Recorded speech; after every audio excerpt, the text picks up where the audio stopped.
आज मैं जब कुंडली देखता हूँ तो बहुत सी कुंडलियों में पितृ दोष, श्रापित दोष, चंद्रमा राहु की युति, चंद्रमा केतु की युति कहीं ना कहीं इस बात को प्रदर्शित करता है कि आपके पितृ आपसे असंतुष्ट हैं।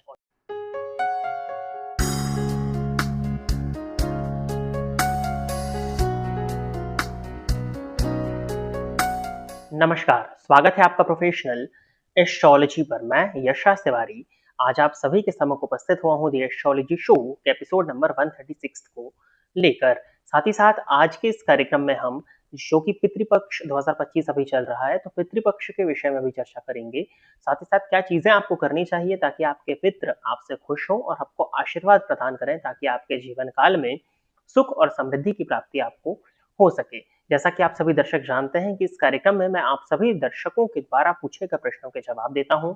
वो प्रश्न ज्योतिष से संबंधित हो सकते हैं, आपकी जन्म कुंडली के प्लैनेटरी पोजीशन से संबंधित हो सकते हैं, किसी भी तरह का ज्योतिषीय उपाय या कोई भी प्रश्न जो कि आपके मन में हमारी इस ज्योतिष की फील्ड से संबंधित, ऑकल्ट साइंस की फील्ड से संबंधित, पूजा पाठ से संबंधित या कोई भी प्रश्न आपके मन में एस्ट्रोलॉजी रिलेटेड यदि उत्पन्न होता है, तो उन प्रश्नों के जवाब आप मुझसे इस कार्यक्रम के माध्यम से पा सकते हैं। क्या करना होगा आपको अपने प्रश्नों को पूछने के लिए? इसी वीडियो के कमेंट सेक्शन में जाकर के आप अपने नाम के साथ में अपने एक स्पेसिफिक प्रश्न को दे दीजिए।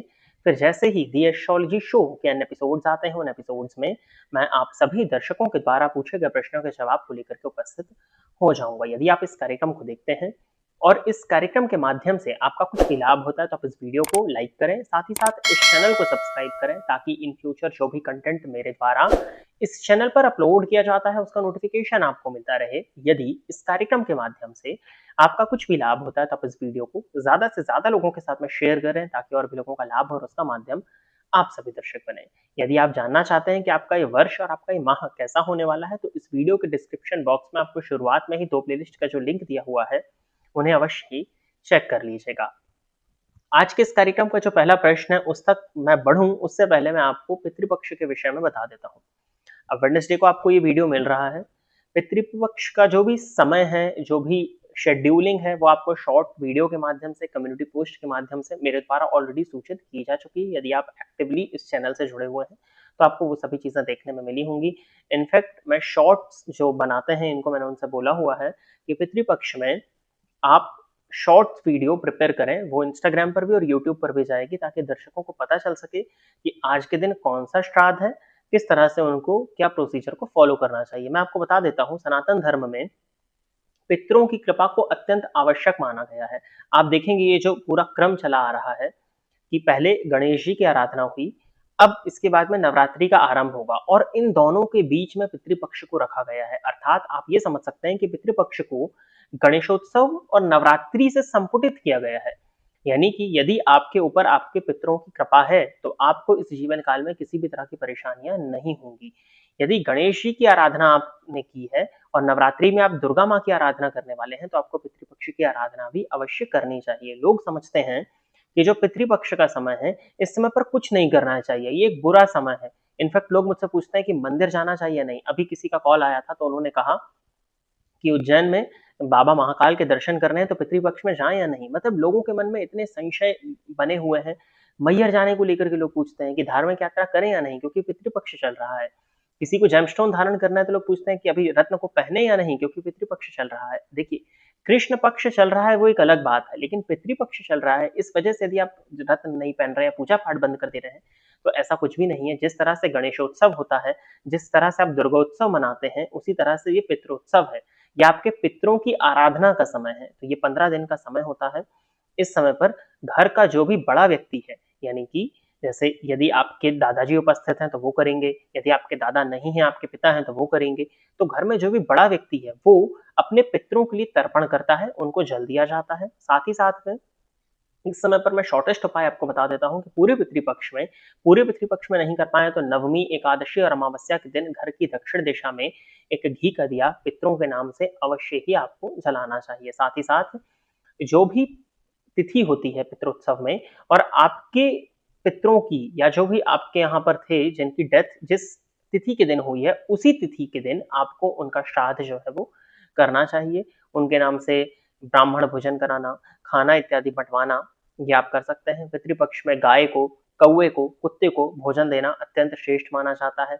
आप अपने सामर्थ्य अनुसार इस समय पर पितरों के नाम से दान भी कर सकते हैं। छोटे-छोटे से उपाय हैं, यदि आप इनको करते हैं तो आपके पितर आपसे खुश होंगे। आज मैं जब कुंडली देखता हूँ तो बहुत सी कुंडलियों में पितृ दोष, श्रापित दोष, चंद्रमा राहु की युति, चंद्रमा केतु की युति कहीं न कहीं इस बात को प्रदर्शित करता है कि आपके पितृ आपसे असंतुष्ट हैं, और यदि सूर्य से संबंधित पितृदोष बन रहा है तो जीवन काल में जातक के मान-सम्मान की कमी हो जाती है। अनावश्यक अपमान का सामना करना पड़ता है। चंद्रमा से संबंधित है तो जातक को मानसिक अशांति, तो ये सब परेशानियाँ आज के समय में देखने में मिल रही हैं। तो पितृपक्ष में आपको हर व्यक्ति को अपने पितरों के लिए आराधना, तर्पण इत्यादि अवश्य ही करना चाहिए। बाकी शॉर्ट्स वीडियो के माध्यम से आपको जो चीज़ें हैं वो देखने में मिल ही रही होंगी, तो आप उसको फॉलो कर लीजिएगा। कार्यक्रम के पहले प्रश्न की तरफ चलते हैं। यह है रघु पठानिया, इन्होंने लिखा है, कई पंडित कहते हैं मिथुन लग्न में बुध 10th हाउस में हैं तो पन्ना धारण करना चाहिए। मेरा मिथुन लग्न है, मीन राशि में बुध है, आप कह रहे हैं पन्ना धारण कर सकते हैं। देखिए ये डिपेंड करता है, ऐसा नहीं है कि यदि आप नीच राशि के ग्रह के रत्नों को धारण कर लेंगे तो वो केवल और केवल आपको नुकसान ही देगा। मिथुन लग्न में बुध दशमस्थ होते हैं, अगर 10th हाउस में जाएंगे तभी नीच राशि में होंगे। दशमस्थ बुध कारक होते हैं। यदि बुध रेवती ही नक्षत्र में बैठे हुए हैं, मीन राशि में, या फिर गुरु की पोजीशन बहुत अच्छी है आपकी कुंडली में, या नवमांश में आपके बुध की पोजीशन बहुत अच्छी है, बुध किसी पापक ग्रह की दृष्टि से दृष्ट नहीं है, तो आप खुशी से पन्ना धारण कर सकते हैं, कोई दिक्कत नहीं है। लेकिन सिर्फ आपके 3 लाइन के प्रश्न से मैं आपको जेमस्टोन पहनने की सलाह नहीं दे सकता हूँ, क्योंकि यदि वो रत्न आपको सूट नहीं किया है ना, किसी पाप प्रभाव में आपके बुध हुए, केवल और केवल नीच राशि के नहीं, किसी अन्य माध्यम से, तो आपको परेशानी होगी। तो इसके लिए आप कुंडली दिखवाइए, फिर आप पन्ना धारण करने के विषय में विचार कर सकते हैं। और एक प्रश्न है ऋतिक कुमार राय जी का, इन्होंने लिखा है कि गुरु शुक्र की ग्रह मैत्री को कुंडली में, तो क्या ग्रह मैत्री अच्छी मानी जाएगी? वैसे तो दोनों एनिमी है, लेकिन शुभ ग्रह भी है, तो कौन सा कॉन्सेप्ट लगेगा? दोनों ही कंसेप्ट लगेंगे। देखिए गुरु और शुक्र आपस में मित्र नहीं है, ठीक है, तो ग्रह मैत्री में आपको अंक तो नहीं मिलेंगे, लेकिन दोनों ही शुभ ग्रह हैं, दोनों का ही स्वभाव सौम्य बताया गया है। यदि गुरु और शुक्र की ग्रह मैत्री है तो सबसे बड़ी परेशानी यहाँ पर देखिए क्या होगी ना, यदि वृषभ और धनु की बन रही है, यदि वृषभ और धनु की बन रही है तो षडाष्टक योग है, तो भकूट भी आ जाएगा। लेकिन यदि वृषभ और मीन की बन रही है तो ये तीसरे 11वें का संबंध माना जाएगा, तो ये फेवरेबल है। यदि तुला और धनु की बन रही है तो तीसरे 11वें का संबंध बन जाएगा, तो ठीक है। यदि तुला और मीन की बन रही है तो षडाष्टक योग आ जाएगा, तो वहां पर भी परेशानी है। तो बाकी अन्य पॉइंट्स को मिलाकर के देखना होगा। इसके साथ ही साथ में दोनों की कुंडली में सप्तम भाव की स्थिति पर भी विचार करना होगा। केवल और केवल ग्रह मैत्री के आधार पर हम विवाह की पुष्टि नहीं कर सकते, लेकिन यदि बाकी चीजें मिल रही हैं और गुरु और शुक्र की ग्रह मैत्री है तो इसको कंसीडर किया जा सकता है। बस वो भकूट वाला षडाष्टक योग से बचना चाहिए। यदि शत्रु ग्रहों की ग्रह मैत्री के विषय में विचार किया जाए तो मंगल शनि की ग्रह मैत्री है, विवाह के लिए मना कर देना ही ज्यादा अच्छा होता है। सूर्य शनि के ग्रह मैत्री है, विवाह चलना बहुत मुश्किल हो जाता है। ऐसा नहीं है कि विवाह नहीं चलता, मंगल शनि में भी मैंने चलते देखा है, सूर्य शनि में भी मैंने चलते देखा है, लेकिन ये सिर्फ एक पक्ष विशेष है, बाकी पूरी जन्म कुंडली और ग्रहों को देखना होता है।